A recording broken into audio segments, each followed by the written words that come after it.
ರಷ್ಯಾದ ಅಧ್ಯಕ್ಷ Vladimir Putin ಭಾರತದಲ್ಲಿದ್ದಾರೆ.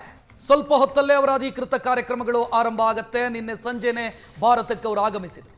ಅವರನ್ನ ಸ್ವತಃ ಪ್ರಧಾನಿ ನರೇಂದ್ರ ಮೋದಿ ಶಿಷ್ಟಾಚಾರವನ್ನ ಬದಿಗೊತ್ತಿ ವೆಲ್ಕಮ್ ಮಾಡಿದರು.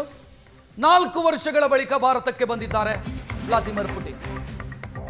ಇದೀಗ ಜಗತ್ತಿನ ಗಮನ ಸೆಳೀತಾ ಇದೆ ಈ ಮೀಟಿಂಗ್ಗಳು, ದ್ವಿಪಕ್ಷೀಯ ಮಾತುಕತೆ. Modi Putin hand shake. America ಕೂಡ ಇದನ್ನು ಬಹಳ ಸೂಕ್ಷ್ಮವಾಗಿ ನೋಡ್ತಾ ಇದೆ. ಟ್ರಂಪ್ ತೆರಿಗೆ ಸಮರಕ್ಕೂ ಕ್ಯಾರೆ ಅಂದಿಲ್ಲ. ಭಾರತ ರಷ್ಯಾವನ್ನು ಐಸೋಲೇಟ್ ಮಾಡುವಂತ ಪ್ರಯತ್ನಗಳಾಗಿದೆ.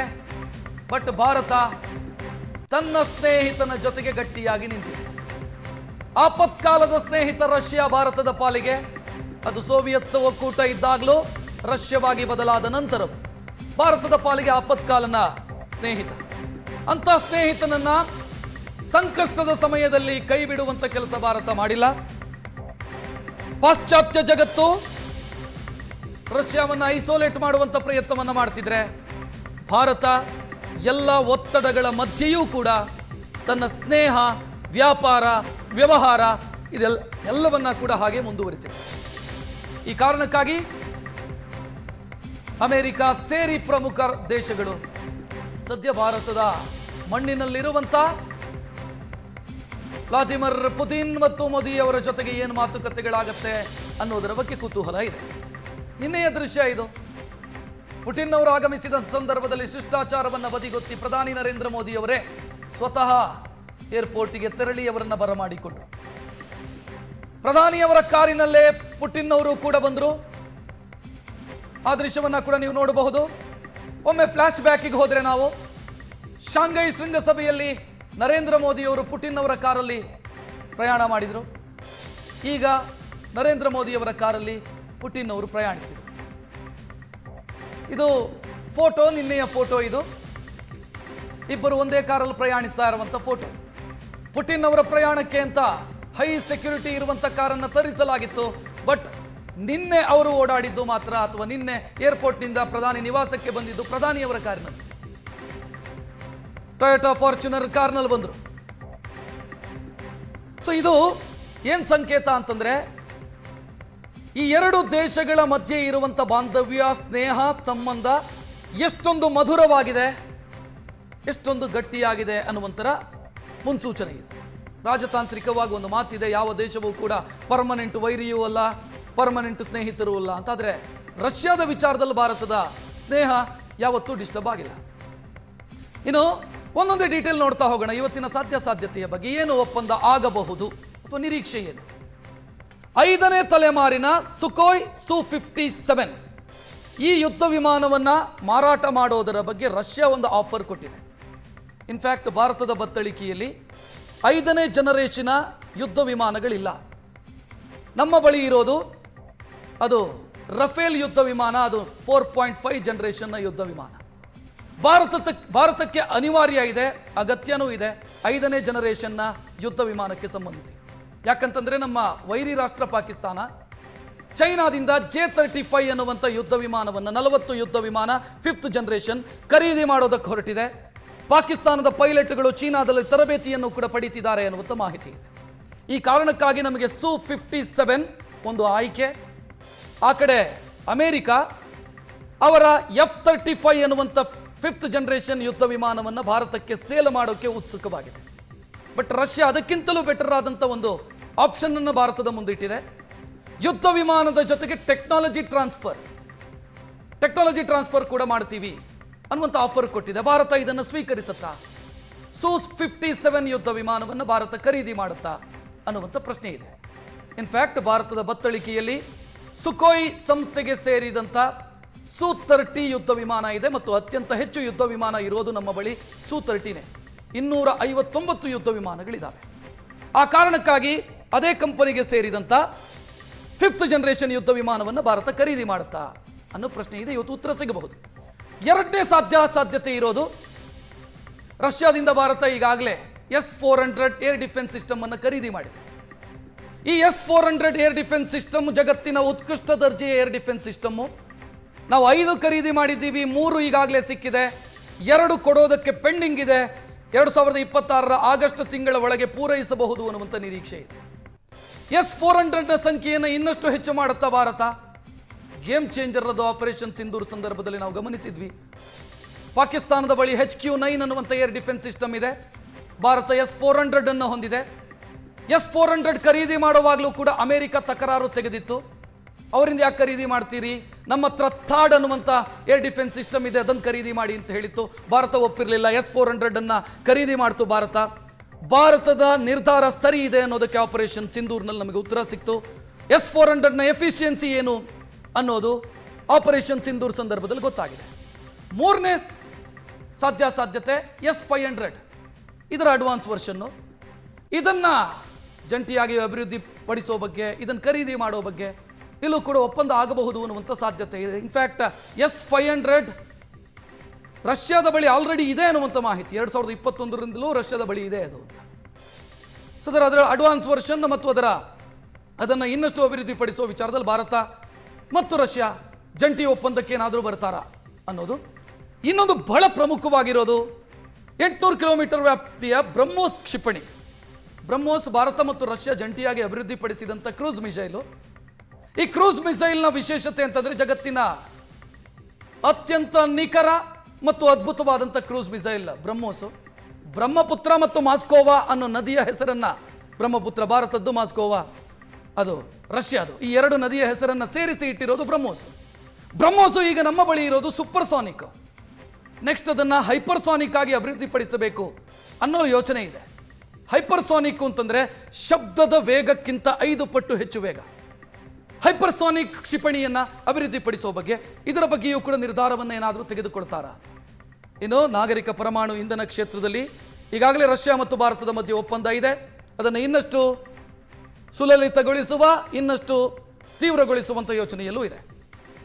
ಇನ್ನು ಇದರ ಜೊತೆಗೆ ಇನ್ನೂ ಹಲವು ವಿಚಾರಗಳಿದ್ದಾವೆ. ಅದನ್ನು ನಾನು ಎಕ್ಸ್ಪರ್ಟ್ಗಳಿಂದ ಮಾತನಾಡಿಸ್ತಾ ಹೋಗ್ತೀನಿ. ನಮ್ಮ ಜೊತೆಗೆ ಇಬ್ಬರು ಅತಿಥಿಗಳು ಜಾಯ್ನ್ ಆಗಿದ್ದಾರೆ. ಮೊದಲನೇದಾಗಿ ಅಂತಾರಾಷ್ಟ್ರೀಯ ವಿಶ್ಲೇಷಕರು ಪ್ರೊಫೆಸರ್ ಸಂಜೀವ್ ಕುಮಾರ್ ಜೊತೆಗಿದ್ದಾರೆ. ಸಂಜೀವ್ ಕುಮಾರ್ ಅವರೇ ನಮಸ್ಕಾರ. ತುಂಬಾ ನಮಸ್ಕಾರ. ಅದ್ರ ಜೊತೆಗೆ ನಮ್ಮ ಜೊತೆಗೆ ನಿವೃತ್ತ ವಿಂಗ್ ಕಮಾಂಡರ್ ರಾಜೀವ್ ಅವರಿದ್ದಾರೆ. ರಾಜೀವ್ ಅವರೇ ನಮಸ್ಕಾರ. ನಮಸ್ಕಾರ ಸರ್, ನಿಮ್ಮಿಂದಲೇ ಶುರು ಮಾಡ್ತೀನಿ, ರಾಜೀವ್ ಅವರಿಂದ ಶುರು ಮಾಡ್ತೀನಿ. ಡಿಫೆನ್ಸ್ ಸೆಕ್ಟರ್ ಏನ್ ನಿರೀಕ್ಷೆ ಈ ದ್ವಿಪಕ್ಷೀಯ ಮಾತುಕತೆ ಸಂದರ್ಭದಲ್ಲಿ? ನೀವು ಬಹಳಷ್ಟು ಆಗಲೇ ಕವರ್ ಮಾಡಿದ್ದೀರ. Su-57 ಆಗಲಿ, S-500 ಆಗಲಿ, S-400 ಆಗಲಿ, ಹಲವಾರು ಕ್ಷೇತ್ರಗಳಲ್ಲಿ ಏನೇನು ಆಗ್ಬಹುದು ಅನ್ನೋ ವಿಷಯಗಳನ್ನ ನೀವಾಗಲೇ ನಿಮ್ಮ ಇಂಟ್ರೊಡಕ್ಷನ್ ಅಲ್ಲಿ ಕವರ್ ಮಾಡಿದ್ದೀರ. ಏನ್ ಮಿಸ್ ಆಗಿದೆ ಅದ್ರ ಬಗ್ಗೆ ನಾನು ಒಂಚೂರು ಮಾತಾಡ್ತೀನಿ. ನೋಡಿ, ಇವತ್ತು ನಮ್ಮ ಒಂದು ರಕ್ಷಣಾ ಆರ್ಮ್ ಫೋರ್ಸಸ್ ಇನ್ವೆಂಟ್ರಿ ತಗೊಂಡ್ರೆ ಸುಮಾರು 60 to 70% ಆಫ್ ದ ಇನ್ವೆಂಟ್ರಿ ರಷ್ಯಾದಿಂದ ಬಂದಿರೋ ಕ್ಷಿಪಣಿಗಳು. ಅದು ಆರ್ಮಿ T-90, T-72 ಟ್ಯಾಂಕ್ಸ್ ಆಗಿರ್ಬೋದು, ನೇವಿಯ ಸಬ್ಮೆರಿನ್ಸ್ ಅಥವಾ ತಲ್ವಾರ್ ಫ್ರಿಗೇಟ್ಸ್ ಆಗಿರ್ಬೋದು, ಅಥವಾ ಏರ್ ಫೋರ್ಸಿನ IL-76 ಅಥವಾ ಸುಖಾಯ್ 30 ಅಥವಾ ಮೀ ಹೆಲಿಕಾಪ್ಟರ್ಸ್ ಆಗಿರ್ಬೋದು. ಸೊ ಈ 60%, 70% ಇನ್ವೆಂಟ್ರಿ ಏನಿದೆ, ಇದ್ರದ್ದು ಆಪರೇಷನಲ್ ರೆಡಿನೆಸ್ ಅಂದ್ರೆ ಫ್ಲೀಟ್ ಅವೈಲಬಿಲಿಟಿ. ನಾಳೆ ಆಪರೇಷನ್ ಸಿಂಧೂರ್ 2 ಆದಲ್ಲಿ what is the availability of this fleet or this weapon system? ಅದು 60% ಅಲ್ಲಿ ಇದೆಯಾ, 70% ಅಲ್ಲಿ ಇದೆಯಾ, ಅದನ್ನ 80% ತಗೊಂಡು ಹೋಗ್ಲಿಕ್ಕೆ ಆಗುತ್ತಾ? ಇದಕ್ಕೆ ನಮ್ಗೆ ಎರಡು ಕ್ಷೇತ್ರದಲ್ಲಿ ನಾವು ಅವ್ರ ಜೊತೆ ಅಗ್ರಿಮೆಂಟ್ ಮಾಡ್ಕೋಬೇಕು. ಒಂದು ಸ್ಪೇರ್ ಪಾರ್ಟ್ಸ್, ಇನ್ನ ಒಂದು MRO ಅಂದ್ರೆ ಮೇಂಟೆನೆನ್ಸ್ ಅಂಡ್ ರಿಪೇರ್ ಆರ್ಗನೈಸೇಷನ್.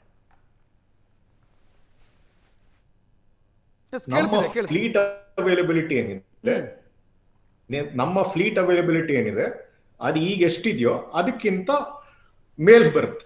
ಅದ್ ಮೇಲ್ ಬಂದಲ್ಲಿ ನಾವು ಹಾಕಿರೋ ದುಡ್ಡಿನ ಎಫಿಷಿಯನ್ಸಿ ಜಾಸ್ತಿ ಆಗುತ್ತೆ.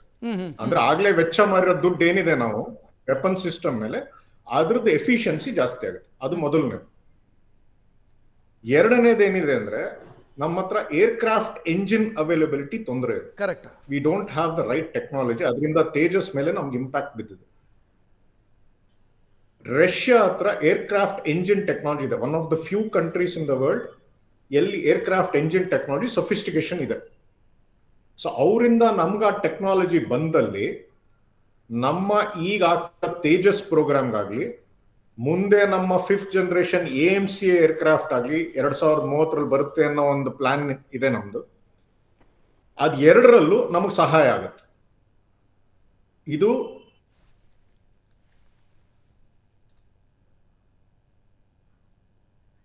ಎಸ್ ಸರ್, ನಾನು ಮಾತನಾಡಿಸ್ತೀನಿ. ರಾಜೀವ್ ಅವರೇ, ಈಗ ಪ್ರೊಫೆಸರ್ ಸಂಜೀವ್ ಕುಮಾರ್ ಅವರನ್ನು ಕೇಳೋಣ. ಸಂಜೀವ್ ಕುಮಾರ್ ಅವರೇ, ಜಗತ್ತಲ್ಲಿ ರಷ್ಯಾವನ್ನು ಐಸೋಲೇಟ್ ಮಾಡುವಂಥ ಪ್ರಯತ್ನಗಳಾಗಿದೆ.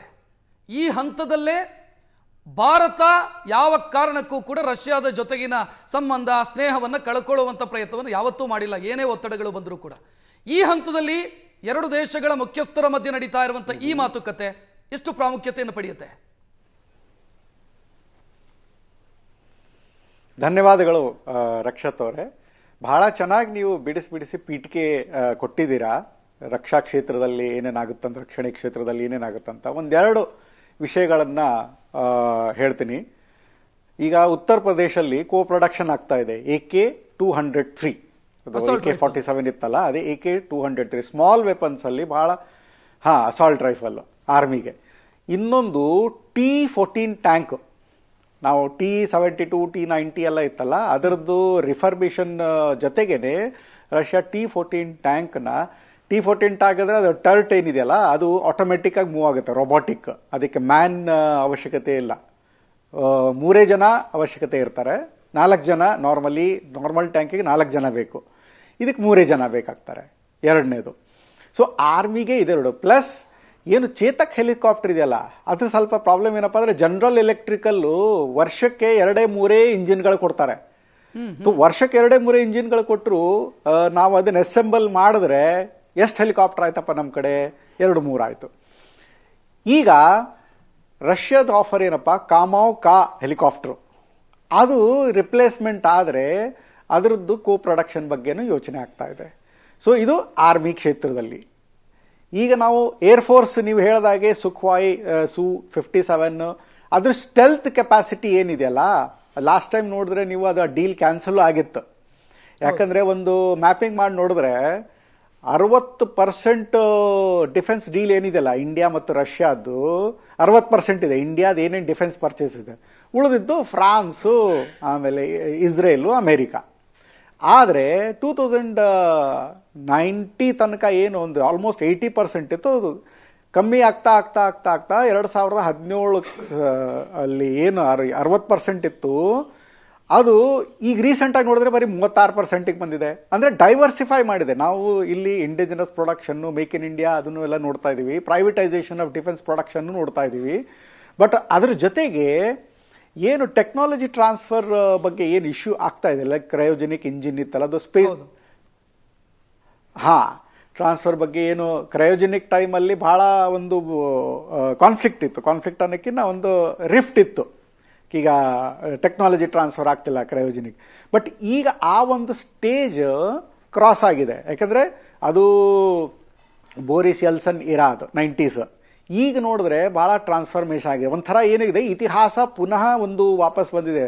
ಏನು ನಾವು ಒಂದು ಒಳ್ಳೆ ಇರಾ ಇತ್ತಲ್ಲ, ಗರ್ಬಚೋವ್, ಆಮೇಲೆ ನಿಕಿತಾ ಕ್ರುಶ್ಚೇವ್, ಬ್ರೆಜನೆವ್ ಇರಾ, ಏನು ಇಂಡಿಯಾದೊಂದು key and basic industry steel, ಆಮೇಲೆ ಬಾಕ್ಸೈಟು, ಆಮೇಲೆ ಪ್ಲಸ್ ಏನೊಂದು ಟ್ಯಾಂಕ್ ಇದು ಪ್ರೊಡಕ್ಷನ್, ಇವೆಲ್ಲ ಏನಿತ್ತಲ್ಲ ಅದು ಒಂಥರ ರಿಟ್ರೀವ್ ಆಗಿದೆ. ಸೊ ಒಂದು ಸ್ಟೆಬಿಲಿಟಿ ಇದೆ ಇಂಡಿಯಾ ರಷ್ಯಾ ರಿಲೇಷನ್ಸ್ಗೆ. ಮುಂದಿನ ಪ್ರಾಸ್ಪೆಕ್ಟ್ಸ್ ಏನಪ್ಪಾ, ಯುಕ್ರೇನ್ ಕ್ರೈಸಿಸ್ ಆದ್ಮೇಲೆ ಒಂದು ಬಹಳ ಇಂಪಾರ್ಟೆಂಟ್ ಇದೆ, ಕೃಷಿ ಕ್ಷೇತ್ರ. 80ನೇ ಇಸ್ವಿ ನಮಗೆ ಯಾರು ರಷ್ಯಾ ಡಿಫೆನ್ಸ್ಗೆ ರಾಜೀವ್ ಅವರನ್ನ ಒಂದು ರಿಯಾಕ್ಷನ್ ಪಡ್ಕೊಳ್ಬೇಕು ಸರ್ ನಾನು. ಆನಂತರ ನಿಮಗೆ ಬರ್ತೀನಿ, ಉಳಿದ ವಿಚಾರಗಳನ್ನ ಜಿಯೋ ಪಾಲಿಟಿಕ್ಸ್ ಬಗ್ಗೆ ಕೂಡ ನಾನು ಮಾತನಾಡ್ತೀನಿ. ರಾಜೀವ್ ಸರ್, ಇಲ್ಲಿ ಒಂದು ಪ್ರಶ್ನೆ ಬರುತ್ತೆ. ಟ್ರಂಪ್ ಅವರು ಒಂದು ಆಫರ್ ಕೊಟ್ಟಿದ್ರು, F-35, ಅದು ಸ್ಟೆಲ್ತ್ ಫ್ಲೈಟು, ವರ್ಟಿಕಲ್ ಲ್ಯಾಂಡಿಂಗು ಎಲ್ಲ ಫೆಸಿಲಿಟಿ ಇರುವಂತ ಫ್ಲೈಟು, ಅದ್ಭುತ ಫ್ಲೈಟ್ಗಳೆಲ್ಲ ಅದು ಒಂದು ಅಂತ. ಈ ಕಡೆ Su-57, which one is better? ಮತ್ತು ಈ ಡೀಲಲ್ಲಿ ಭಾರತದ ಪಾಲಿಗೆ ಯಾವುದು ಬೆಟರ್ ಅಂತ ಅನ್ಸುತ್ತೆ ನಿಮಗೆ? ನೋಡಿ, ಯಾವುದೇ ಒಂದು ವೆಪನ್ ಸಿಸ್ಟಮ್ ಐಸೋಲೇಷನ್ ಅಲ್ಲಿ ಮಾತಾಡ್ಲಿಕ್ಕೆ ಆಗಲ್ಲ. It is part of N ecosystem. ನಮ್ಮ ಒಂದು ಮಿಲಿಟರಿ ಡಾಕ್ಟ್ರಿನ್ ಮತ್ತು ನಮ್ಮ ಥ್ರೆಟ್ ಪರ್ಸೆಪ್ಷನ್ ನಲ್ಲಿ ಯಾವ್ದು ಸೂಟ್ ಆಗುತ್ತೆ ಅಂತ ನಾವು ನೋಡ್ಬೇಕು. ಮತ್ತೆ ನಮ್ಮ budget. F-35 is extremely costly and difficult to maintain. ಆಯ್ತಾ. ಜೊತೆಗೆ Su-57 ನಾವು ತಗೊಂಡಲ್ಲಿ ನಮ್ಮ ಹತ್ರ HAL ನಲ್ಲಿ ಓವರ್ ಹಾಲಿಂಗ್ ಫೆಸಿಲಿಟೀಸ್ ಫ್ಯಾಮಿಲಿದ್ ಆಗ್ಲೇ ಇದೆ. Su-30 over howling facilities Nagpur ನಲ್ಲಿ ಇದೆ. ಕರೆಕ್ಟ್. ಸೊ ಹಾಗಾಗಿ ಲೈನ್ ಇನ್ವೆಸ್ಟ್ಮೆಂಟ್ ಫಾರ್ ಮೇಂಟೆನೆನ್ಸ್ ನಮ್ಮಲ್ಲಿ ಇರಲ್ಲ. ಇನ್ನ ಒಂದು, we are used to Russian engines and Russian aircraft and Russian tactics. So ಹಾಗಾಗಿ ಅದನ್ನ ಇನ್ಕಲ್ಕೇಟ್ ಮಾಡ್ಕೊಳ್ಳೋದು ನಮ್ಮ ಡಾಕ್ಟರ್ನಲ್ಲಿ ತುಂಬಾ ಸುಲಭ. ಎರಡನೇದಾಗಿ, America is a very fickle supplier. ನಾಳೆ ನಾವೇನಾದ್ರೂ ಅವ್ನು ಹೇಳಿದ ಮಾತು ಕೇಳಲಿಲ್ಲ ಅಂದ್ರೆ, ನಮ್ಮ ತೇಜಸ್ಗೆ ಜನರಲ್ ಎಲೆಕ್ಟ್ರಿಕ್ ಎಂಜಿನ್ಸ್ ಹೇಗೆ ನಿಲ್ಸಿದ್ರು ಸಪ್ಲೈನ, ಹಾಗೆ ನಿಲ್ಸೋ ಒಂದು ಆಪ್ಷನ್ ಇದೆ ಅವ್ರ ಹತ್ರ. ಸರ್, ನಿಮ್ ಗಮನಕ್ಕೆ ತರ್ತೀನಿ ನಾನು, ಮತ್ತು ತಮ್ಮಿಂದ ಕೇಳ್ತೀನಿ. F-35 ಅಲ್ಲಿ ಒಂದು ಕಿಲ್ ಬಟನ್ ಅಂತ ಇದೆ ಅನ್ನುವಂತ ಒಂದು ಊಹಾಪೋಹಗಳಿತ್ತು. ಕಿಲ್ ಬಟನ್ ಇದೆ, ಅಮೆರಿಕದ ಹಿತಾಸಕ್ತಿಯ ವಿರುದ್ಧ ಹೋದ್ರೆ ಅದು ಉಪಯೋಗ ಆಗದಂತ ಸ್ಥಿತಿ ಬರುತ್ತೆ ಅಂತ ಸಾಧ್ಯತೆಗಳಿದಾವ? ನೋಡಿ, F-16 ಆದ್ಮೇಲೆ ಯಾವುದೇ ಏರ್ಕ್ರಾಫ್ಟ್ ಬಂದಿದೆ, they are no longer just pure mechanical aircraft. ಈಗ they are more of an IT engineered product having a mechanical engine. ಆಯ್ತಾ. ಈಗ ನಾವು ಕಾರ್ಸ್ ತಗೊಂಡ್ರು, ಇಂಡಿಯಾನಲ್ಲಿ ಓಡ್ತಿರೋ EV ಕಾರ್ಸ್ ನಲ್ಲೂ it's more of sensor technology having an engine, whether it is EV or an IC engine ಅಲ್ವಾ. ಅದೇ ತರ ಏರ್ಕ್ರಾಫ್ಟ್ಸ್ ನಲ್ಲೂ ಫ್ಲೈ ಬೈ ವೈರ್ ಆಯ್ತು, ಫ್ಲೈ ಬೈ ಲೈಟ್ ಆಯ್ತು, ಇದೆಲ್ಲ ಮಾಡಿ it is more of A computer controlling the whole ecosystem. Correct. So ಹಾಗಾಗಿ ಈ ಸಾಧ್ಯತೆ ಇಲ್ಲ ಅಂತ ಹೇಳಲಿಕ್ಕಾಗಲ್ಲ.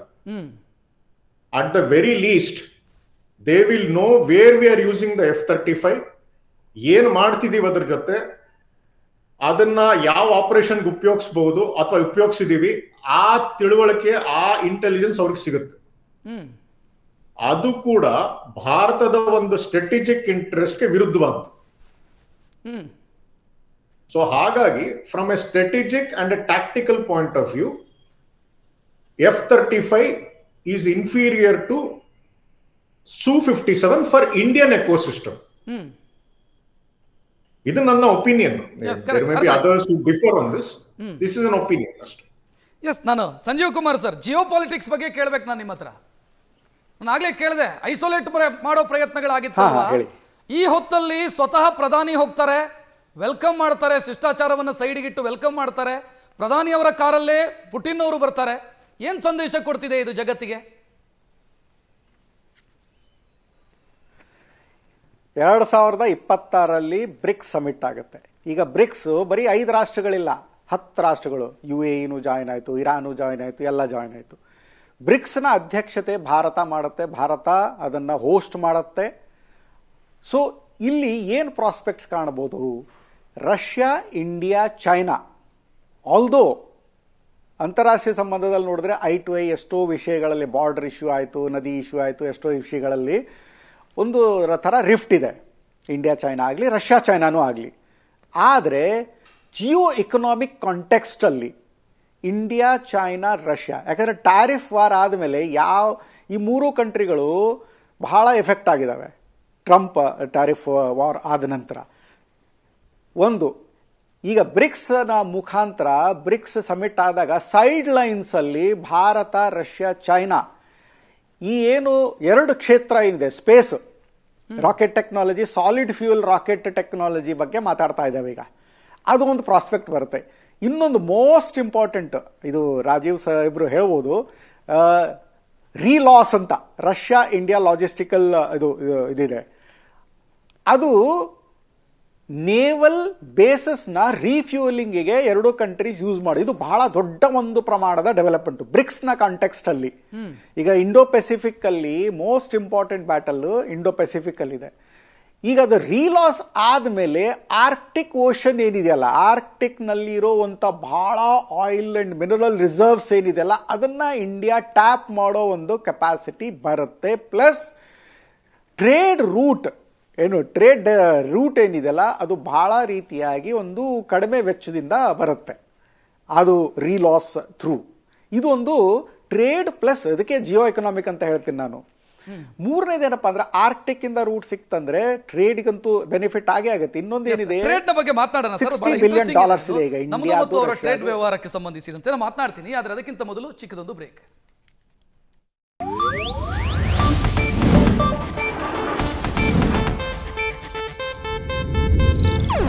ಇದು ಏಷ್ಯಾನೆಟ್ ನ್ಯೂಸ್ ನೆಟ್ವರ್ಕ್ ಪ್ರಸ್ತುತಿ.